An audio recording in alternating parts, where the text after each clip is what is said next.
بداية أود أتقدم بالشكر الجزيل لصاحب السمو وسمو رئيس مجلس الوزراء الذين أنصفونا بمرسوم الضرورة الذي عدل وصوب الخطأ التشريعي اللي كان بالفترة السابقة، اللي غيبنا طوال 12 سنة وحرمنا من حقنا الدستوري مشاركة بالانتخابات ترشحا وانتخابا، فلهم منا كل الشكر والثناء. الأمر الآخر، يعني إحنا اليوم في العمل السياسي يجب أن يكون هناك العمل الجماعي هو العنوان الرئيسي لأي عمل ديمقراطي. وإحنا اليوم لما نتكلم عن العمل الجماعي نعود بالوراء إلى أول أغلبية برلمانية وضعت اتفاقات في مجلس 2012، وكانت تحت عنوان أولويات الأغلبية، اللي جاء في 2023 وإن تغيرت المسميات جاءت تحت مسمى الاتفاقات التشريعية أو الخارطة التشريعية. أنا من حيث المبدأ متفق وداعم لكل عمل جماعي، والأصل في البرلمان أن يكون هناك عمل جماعي توافقي بين المجلس أو بين أغلبية المجلس والحكومة.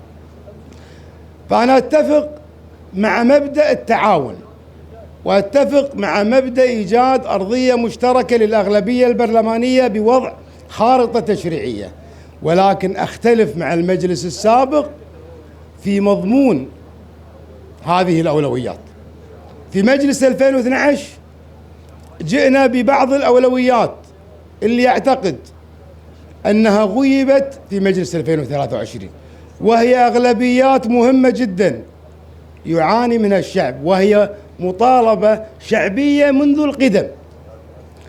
أول هذه الأولويات إنشاء المحكمة الإدارية، اللي هو يسمح للشخص أو يسمح للقضاء بالنظر في مسائل الجنسية، وهذا تم تقديمه في مجلس 2012.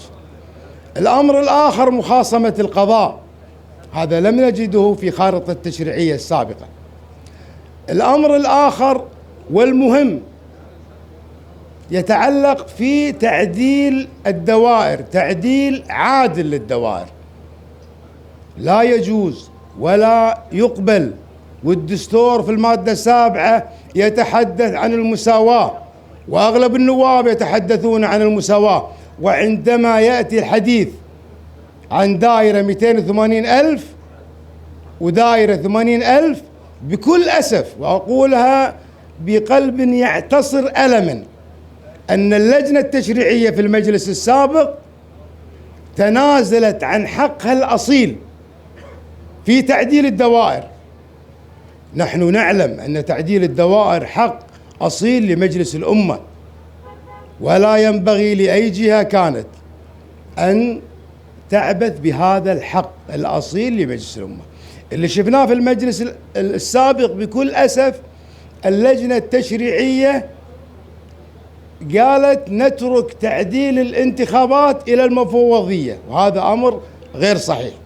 فأنا أعتقد أن هذه أولويات مهمة يجب أن تكون على رأس أولويات المجلس القادم. تحدثنا عن مخاصمة القضاء، تحدثنا عن المحكمة الإدارية، تحدثنا عن تعديل الدوائر، تحدثنا عن الحبس الاحتياطي، وكان متصدر أولوياتنا في أغلبية 2012. للأسف لم نجد هذا الأمر في خارطة التشريعية السابقة. اليوم الكل ينشد العمل الجماعي، الكل ينشد التوافق، لكن يجب أن يكون التوافق على أمور محددة وأولويات محددة، ولا يعني هذا التوافق أن نطلق العنان. يجب أن يكون هذا التعاون والتوافق بين المجلس والحكومة مبني على الشفافية، فلا ينبغي أن تكون الحكومة تحت بند أن هناك خارطة تشريعية لا يتم التعامل مع النواب وأسئلة النواب، وهذا بكل أسف رأيناه في المجلس السابق. أن سمو رئيس مجلس الوزراء السابق الشيخ أحمد النواف كرر نفس الخطأ لرئيس الوزراء الأسبق، وهذا الأمر غير مقبول. لا تحدثني عن تعاون في التشريعات وعدم تعاون وعدم تعاطي مع المجلس في قضية الإجابة على أسئلة النواب.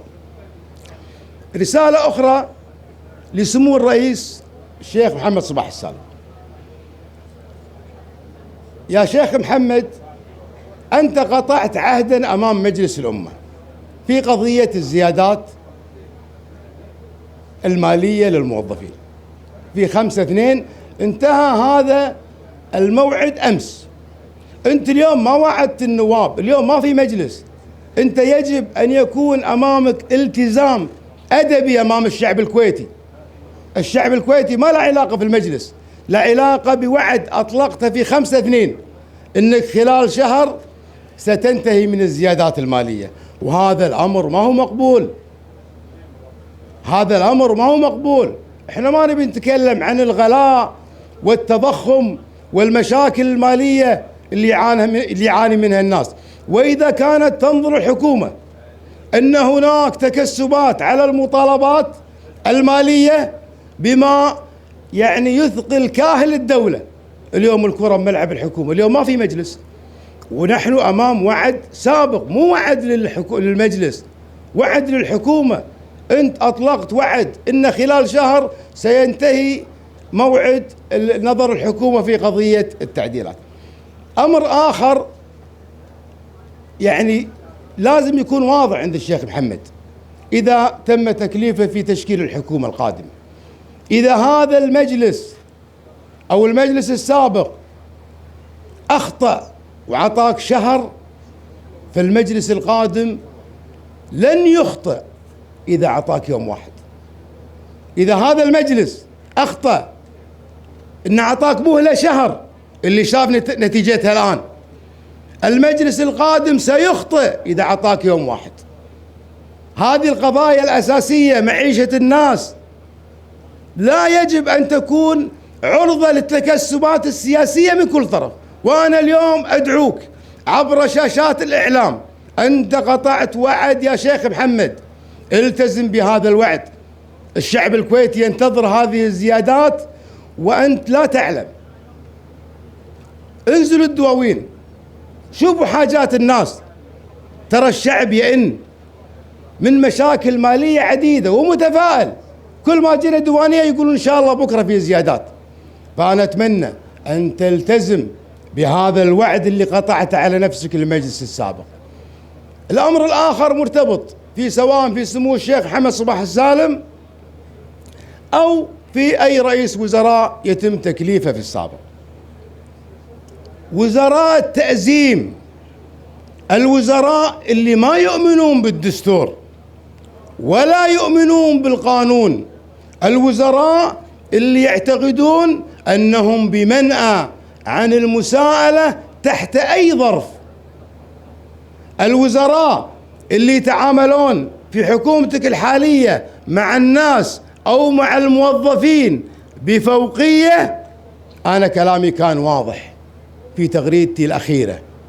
أي وزير يتعامل بفوقية مع الشعب أو مع الموظفين بوزارته أو مع القضايا الملحة الأساسية بفوقية ولا يتجاوب مع أعضاء المجلس، أنا كلامي كان واضح في تغريدتي السابقة أن المواجهة حتمية في أمور كثيرة. أنا اليوم حبيت بس أسلط الضوء على أبرز العناوين. في المرحلة القادمة إن شاء الله في حملتنا الانتخابية سوف أتحدث بالتفصيل عن جميع الأمور. في الختام أسأل الله التوفيق للجميع، وأن يخرج خيارنا لما هو مصلحة الكويت، وأن يحفظ الكويت وشعبها تحت قيادة صاحب السمو أمير البلاد حفظه الله ورعاه. والسلام عليكم ورحمة الله وبركاته.